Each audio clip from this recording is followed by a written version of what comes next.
आपको यात्रा करने में काफी ज्यादा आसानी होगी इस गाइड के द्वारा। मैं आपको स्टार्ट करता हूं वीडियो। ये महाकुंभ यात्रा गाइड है, उत्तर प्रदेश के सहयोग से बनाया गया है। महाकुंभ 2025 वो सब कुछ जो आपके लिए जरूरी है जानना। इसमें देखिए, महाकुंभ 2025 का आयोजन प्रयागराज इलाहाबाद में 13 जनवरी से 26 फरवरी तक होगा। यदि आप भी वहां जाने का प्लान कर रहे हैं तो इस गाइड में आपको प्रयागराज पहुंचने से लेकर वहां घूमने तक की पूरी जानकारी मिलेगी। देखिए, यहां पे जानिए क्या है महाकुंभ। पहले हम महाकुंभ के बारे में जानते हैं। पहली चीज तो महाकुंभ भारत का सबसे बड़ा धार्मिक मेला जो 12 सालों में एक बार आयोजित होता है। इसके आयोजन को लेकर अलग अलग कथाएं प्रचलित है, जिनमें सबसे प्रमुख समुद्र मंथन और विशेष नक्षत्रों की स्थिति पर आधारित कथाएं हैं। इसमें करोड़ों श्रद्धालु, साधु, संत और विभिन्न धर्म संप्रदायों के लोग भाग लेते हैं इस महाकुंभ में। तो जरूर आप महाकुंभ आए। महाकुंभ पहुंचने का सबसे सही समय क्या है, यह आपके लिए जानना बहुत जरूरी है कि सही समय क्या है आपको पहुंचने के लिए। देखिए यहां पे है, यदि आप मुख्य आयोजन देखना चाहते हैं तो शाही स्नान के समय आना सबसे अच्छा रहेगा, लेकिन इस दौरान भीड़ काफी ज्यादा होती है। बेहतर होगा कि शाही स्नान से 1-2 दिन पहले ही आप कुंभ सिटी पहुंच जाए और वहीं रुके, ताकि भीड़ भाड़ से बच सके। अन्य दिनों में भीड़ कम रहेगी। आप किसी भी सामान्य दिन में स्नान के लिए कुंभ सिटी आने का प्लान बना सकते हैं। वो शाही स्नान किन किन दिनों पे रखा गया है वो भी हम आपको आगे बताएंगे इस गाइड के जरिए। महाकुंभ में होने वाला स्नान का महत्व पहले हम समझते हैं। और पहला है स्नान, सामान्य स्नान। महाकुंभ के दौरान हर दिन किए जाने वाले स्नान को कल्याणकारी माना जाता है, इससे ही सामान्य स्नान कहते हैं। अब इसके बाद आता है शाही स्नान। शाही स्नान राजयोगी स्नान है। महाकुंभ के दौरान कुछ ऐसे खास दिन होते हैं जब स्नान को ज्यादा पुण्यकारी माना जाता है, इन्हें ही शाही स्नान कहते हैं। इस दिन सभी प्रमुख अखाड़ों के संत जुलूस के साथ निकलते हैं और संगम में डुबकी लगाते हैं। शाही स्नान की टोटल इस 2025 महाकुंभ में जो है वो 6 तिथियां निर्धारित की गई है। पहला, जैसा आपको पता है, पौष पूर्णिमा 13 जनवरी 2025। दूसरा, मकर संक्रांति 14 जनवरी 2025। तीसरा, मौनी अमावस्या जो कि 29 जनवरी को पड़ रहा है, 29 जनवरी 2025। उसके बाद यहाँ पे देखिए बसंत पंचमी पड़ रहा है 3 फरवरी को। फिर माघी पूर्णिमा है 12 फरवरी 2025। महाशिवरात्रि इस बार जो पड़ रहा है वो पड़ रहा है 26 फरवरी 2025 को। तो ये 6 शाही स्नान है। जिस समय आप आएंगे प्रयागराज तो काफी ज्यादा रस मिलेगा, काफी ज्यादा भीड़ मिलेगा, लेकिन जो शाही स्नान है उसका महत्व ही अपने आप में बहुत ज्यादा है। आगे चलते हैं हम कैसे पहुंचे प्रयागराज। देखिए, कनेक्टिविटी जो व्यवस्थाएं की गई प्रशासन द्वारा खास तौर से इस महाकुंभ के दौरान, तो एयरलाइन कनेक्टिविटी की अगर बात कर ले तो प्रयागराज पहुंचने के लिए 9 प्रमुख शहरों से 11 डेली फ्लाइट्स चलेंगी। ये देखिए शहर है, यहाँ पे फ्लाइट्स डायरेक्ट है, इनडायरेक्ट है, फ्लाइट्स के टाइमिंग भी है। ये सारी चीजें प्रयागराज कब पहुंचेगी, ये सारी चीजें दिल्ली से डायरेक्ट है, मुंबई से है, अहमदाबाद से देखिए है, लखनऊ से है, भोपाल से है, रायपुर, चेन्नई, बेंगलुरु, कलकत्ता, ये सारी डायरेक्ट स्पेशल ये फ्लाइट चलाई जा रही है। अगर आप ट्रेन से यात्रा करते हैं तो कैसे पहुंचे, ट्रेन की भी जानकारी हम आपको देते हैं। ट्रेन कनेक्टिविटी जो है, प्रयागराज जिले में कुल 9 रेलवे स्टेशन है। ये ध्यान रखिए। देखिए, बहुत से लोग जानते हैं कि प्रयागराज जंक्शन ही एक रेलवे स्टेशन है इलाहाबाद में, तो ऐसा नहीं है। वहां पे आपको टोटल 9 रेलवे स्टेशन मिलेंगे आज के समय में, और इनसे रोज करीब 500 ट्रेनें गुजरती है। इन 9 ट्रेनों को स्टॉपेज को मिलाकर के 9 रेलवे स्टेशन को मिला दे तो टोटल 500 ट्रेनें गुजरती है इन 9 रेलवे स्टेशनों से। आप टिकट बुक करते समय ट्रेनों की उपलब्धता के हिसाब से इनमें से किसी भी स्टेशन के लिए टिकट बुक करवा सकते हैं। यहाँ पे देखिए प्रयागराज के स्टेशन और संगम से उनकी दूरी, जो प्रयागराज संगम है वहां जैसे हमने बताया कि 9 स्टेशन है टोटल प्रयागराज में, तो टोटल कितने डिस्टेंस पे हैं ये सारे स्टेशन। जैसे संगम की बात करें तो संगम से सबसे नजदीक जो स्टेशन है वो झूसी स्टेशन है, 4 किलोमीटर की दूरी है महज। उसके बाद आता है प्रयागराज संगम स्टेशन जो कि 6 किलोमीटर है। प्रयागराज रामबाग स्टेशन की दूरी जो है वो 8 किलोमीटर है। प्रयाग जंक्शन की दूरी 9 किलोमीटर है। प्रयागराज जंक्शन की दूरी जो है वो 10 किलोमीटर है। नैनी जंक्शन जो है वो 12 किलोमीटर है। प्रयागराज छिवकी स्टेशन की जो दूरी है 15 किलोमीटर है। तो इस तरह से और भी है, सुबेदारगंज है, फाफामऊ है, तो ये सारे स्टेशन है 9। कैसे पहुंचे प्रयागराज? प्रयागराज हर रेल मंडल से जुड़ा हुआ है। देश के 10 बड़े शहरों से प्रयागराज आने वाली ट्रेनें और उनका जो समय है वो यहाँ पे देखिए दिया गया है।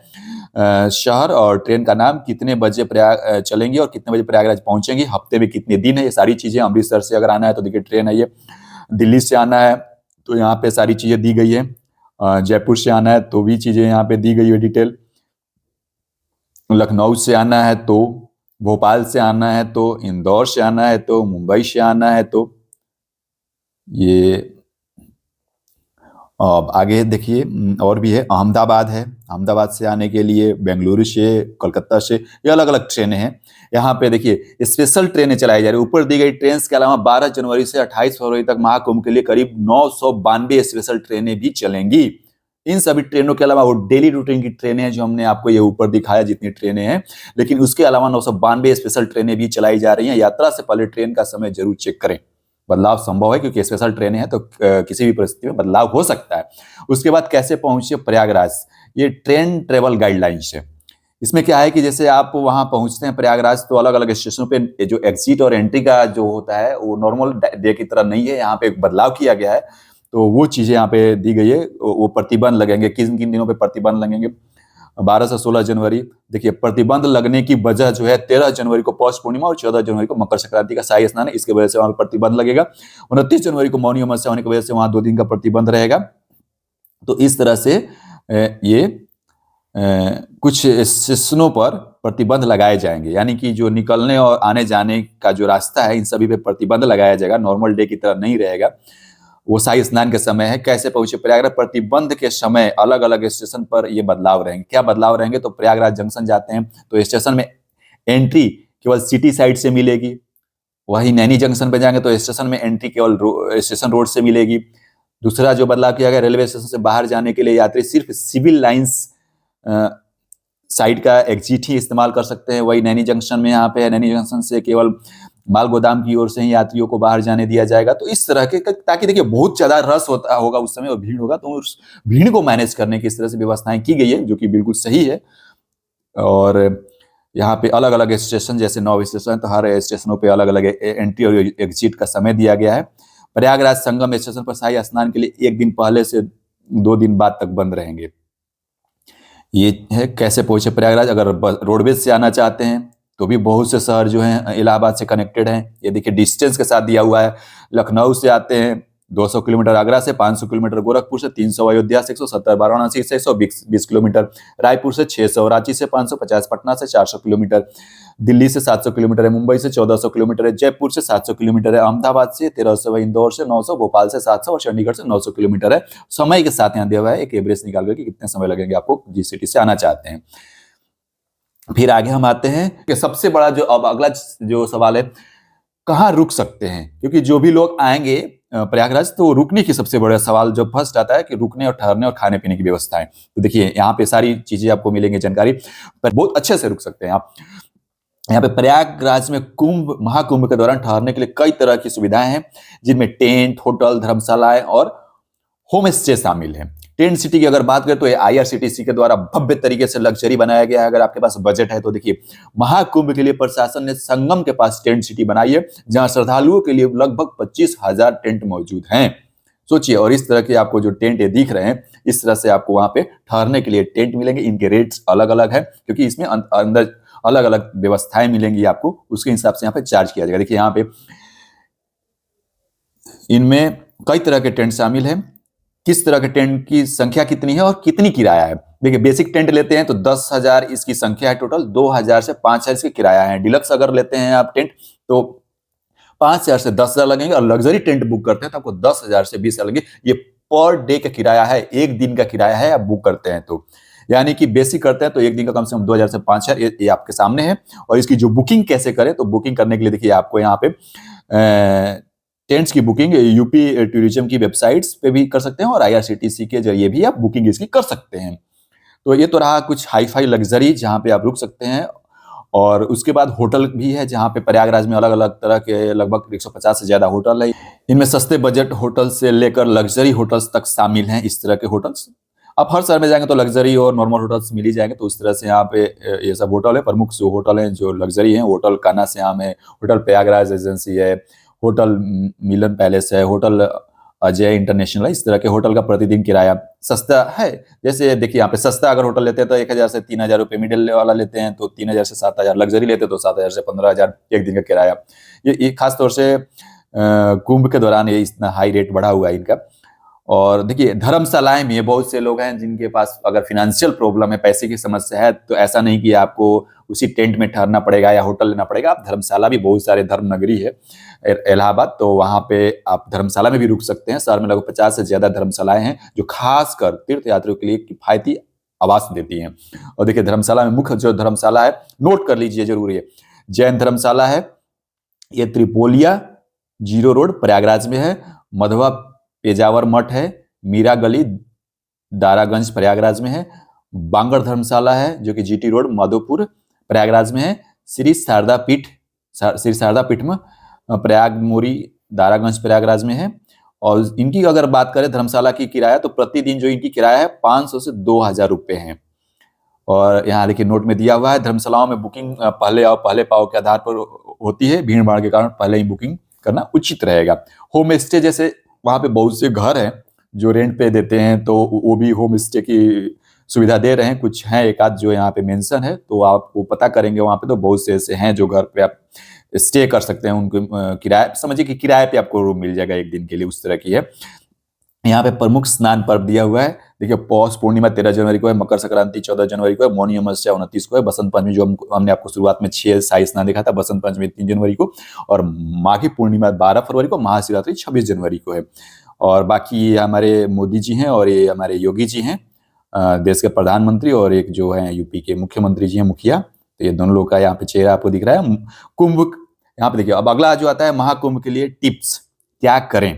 तो देखिए अगर आप प्रयागराज महाकुंभ जा रहे हैं तो वहां पे जरूरी जो दस्तावेज जो आपको लेना चाहिए, आवश्यक दस्तावेज में आधार कार्ड हो गया, पैन कार्ड हो गया, मेडिकल रिपोर्ट्स हो गया, यात्रा टिकट, अगर आप किसी से ऑनलाइन, जैसे आप एरोप्लेन से जा रहे हैं तो या ट्रेन से जा रहे हैं तो उसका टिकट होना चाहिए। ठीक है, कंपलसरी नहीं है बट ऐसा होना चाहिए सुरक्षा के लिहाज से, और जानकारी दी गई यहाँ पे। और जैसे क्या होता है भीड़ भाड़ में बच्चे खो जाते हैं, बहुत बड़ा समस्या होता है, बुजुर्ग खो जाते हैं, तो उनके लिए बैंड की व्यवस्था यहाँ पे कहा जा रहा है कि बच्चों और बुजुर्गों के लिए पहचान बैंड या आईडी कार्ड बना ले। ये बैंड या आई कार्ड स्टेशनरी सप्लाई की दुकानों पर मिल जाएंगे। इनमें जानकारी भरकर बच्चे बुजुर्गों को बना सकते हैं ताकि खोजने में आसानी होती है अगर खो जाते हैं तो। स्नान और पूजा, भीड़ भाड़ से बचे, स्नान के लिए कम भीड़ भाड़ वाला समय चुने, सही मार्ग और घाट की जानकारी ले। देखिए ये ऐप है जिसको आप स्कैन करके आप जानकारी ले सकते हैं कि घाट कहाँ पे हैं और रास्ता के बारे में। बाकी ये कुंभ की सरकारी वेबसाइट है जो कि kumbh.gov.in करके है, इससे भी आप जानकारी ले सकते हैं। कुंभ के लिए टिप्स में क्या करें, पानी तीसरा नंबर पे आता है, पानी और खाना। देखिए पीने का साफ पानी की बोतल साथ रखें, केवल सरकारी या अधिकृत स्टॉल से पानी खरीदें। हल्का और पौष्टिक खाना जैसे बिस्किट्स, ड्राई फ्रूट्स और नमकीन भी साथ में रखें। खोया पाया आपको महाकुंभ में अगर आपका कोई अपना या कोई सामान खो जाए तो इसके लिए मेला प्रशासन ने 3 व्यवस्थाएं की है। पहला है जो डिजिटल खोया पाया केंद्र, कुंभ सिटी में मेला प्रशासन ने 10 डिजिटल खोया पाया केंद्र बनाया है। हेल्पलाइन नंबर है जो कि महाकुंभ में हर जगह आपको काम आएगा, वो 1920 नंबर हेल्पलाइन आप डायल करेंगे तो आपको हेल्प मिलेगा वहां प्रशासन के द्वारा। एआई कैमरे हैं जो आर्टिफिशियल इंटेलिजेंस, देखिए मैंने अभी कुछ दिन पहले एक वीडियो बनाया था एआई पे, तो यहाँ भी एआई का इस्तेमाल करके कुंभ सिटी में एआई कैमरों की मदद से क्राउड मैनेजमेंट होगा। ये कैमरे चेहरे भी पहचान सकेंगे, सोचिए। और मुसीबत में आप क्या करें, मुसीबत में आप हेल्पलाइन नंबर 1920 पर कॉल कर सकते हैं, किसी भी पुलिसकर्मी या वॉलंटियर से संपर्क कर सकते हैं जो खोया पाया केंद्र तक पहुंचा देंगे। अगर कोई खोया है तो खोया पाया केंद्र से उसके लिए अनाउंसमेंट करवा सकते हैं, बहुत अच्छी सुविधा है। कपड़े और सामान, देखिए मौसम के अनुसार सर्दी हो तो गर्म कपड़े, मोजे, टोपी और दस्ताने ले आएं, गर्मी हो तो ये अलग है, गर्मी तो वैसे है नहीं, कड़ाके की सर्दी पड़ रही है। आरामदायक जूते, कुंभ में काफी पैदल चलना पड़ सकता है, इसके लिए जूते आरामदायक और टिकाऊ होने चाहिए। दवाइयाँ जो है बुखार के लिए पैरासीटामोल जैसे हो गया, पेट दर्द या एसिडिटी हो तो इस तरह से कुछ अपनी तैयारी के साथ चले तो इस तरह की कुछ दवाइयाँ है, जैसे पेंटोप्राजोल है 40 mg का, ओमेप्राजोल है, ये सब आप दवाइयाँ ले सकते हैं जिसको जिस तरह की दिक्कत होती होगी। दस्त अगर आ रहा हो तो आप ORS और लोप्रामाइड ले सकते हैं। सर्दी खांसी हो तो ये सब दवाइयों का नाम दिया हुआ है, चोट लगने पर क्या कौन सी दवाई ले, दर्द निवारक के सब चीज़ें, दांत में अगर दर्द है तो बाकी आप डॉक्टर के सलाह से दवाइयाँ ले सकते हैं। कुंभ के लिए टिप्स में क्या न करें जो है, वो अनाधिकृत क्षेत्र में न जाएं। जैसे कुंभ में कई दिन भीड़ भाड़ की वजह से कुछ क्षेत्रों को प्रशासन बंद कर सकता है, ऐसे क्षेत्रों में बिना अनुमति न जाएं। कुंभ बैरिकेड्स पार न करें, सुरक्षा बैरिकेड्स पार न करें, संदिग्ध व्यक्तियों से सावधान रहे, है ना, दिशा निर्देशों का उल्लंघन न करें। तो ये सारी चीजें यहाँ पे जानकारी दी गई कि क्या न करें, अपना सामान लवारिश न छोड़े, है ना। तो ये बहुत ही किफायती जानकारी हमने आपको दी कुंभ के बारे में, और आशा करता हूँ कि आपको इससे बहुत मदद मिलेगा। और लास्ट में जो इसका एक चीज और बताऊं तो विस्तार है अपार, यानी कि 4000 हेक्टेयर में ये पूरे कुंभ महाकुंभ मेला जो है वो फैला हुआ है। सोचिए 4000 हेक्टेयर में, और घर जैसा वैभव विलास जो है वो 1,60,000 टेंट लगे हैं। सतर्क एवं समग्र सुरक्षा के लिए 2,750 सीसीटीवी कैमरे लगाए गए हैं। स्वच्छता में सर्वोत्तम की बात करें तो 1,50,000 शौचालय आपको बनाए गए हैं। ये है योगी जी का जलवा, और आपकी सेवा में तत्पर हेल्पलाइन नंबर है 1920 महाकुंभ के लिए स्पेशल लाया गया है। उसके बाद 1944 है मेला पुलिस के लिए, 1945 है फायर सर्विस के लिए, 102 108 जो है एम्बुलेंस सेवा के लिए, और 1010 जो रखा गया है खाद्य एवं रसद हेल्पलाइन के लिए रखा गया। ये आपातकाल नंबर है, आपके लिए बहुत महत्वपूर्ण होगा, तो इसे नोट कर लें और या स्क्रीनशॉट ले लें, बहुत जरूरी है। तो हमारा प्रयास कैसा लगा आप जरूर कमेंट करके बताएं। हमने पूरी कोशिश की आपको सारी जानकारी इस महाकुंभ 2025 को लेकर के दें, ताकि आपकी जो यात्रा हो सुगम हो, मंगलमय हो, और आपकी यात्रा में कोई दिक्कतें ना आए। तो हर तरह की जानकारी मैंने आपको दी, तो आप जरूर कमेंट करके बताएं कैसा लगा। तब तक के लिए आपको धन्यवाद। जय हिंद, जय भारत।